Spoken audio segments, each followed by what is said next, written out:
একটি আন্তর্জাতিক তদন্ত এখন বাংলাদেশের অর্থনীতির গভীরে অন্ধকার ছড়েছে। লন্ডন ভিত্তিক ফিনান্সিয়াল টাইমসের নির্মিত তথ্যচিত্র দাবি করছে, শেখ হাসিনার ১৫ বছরের শাসনকালে প্রবল পরিমাণে অর্থ দেশের বাইরে গিয়েছে। Bangladesh is miss in billions শিরোনামের ওই তথ্যচিত্রে অভিযুক্তের পরিসর প্রস্তাবিত প্রায় $২৩৪ বিলিয়ন লুটপাট হয়েছে বলে বলা হচ্ছে এবং কিভাবে টাকা পাচার করা হয়েছে তার চিত্র ফুটিয়ে তোলা হয়েছে।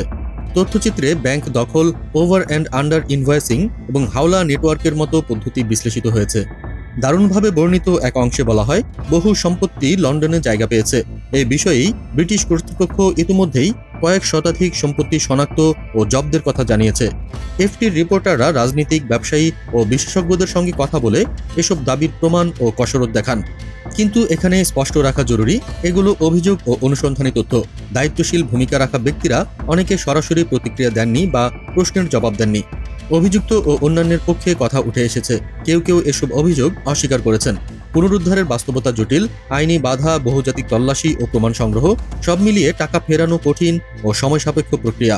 বিশ্লেষকরা বলছেন, বিষয়টি শুধুই অর্থনৈতিক নয়, এটি রাজনৈতিক, কূটনৈতিক এবং আইনি বহুমাত্রিক সমস্যা।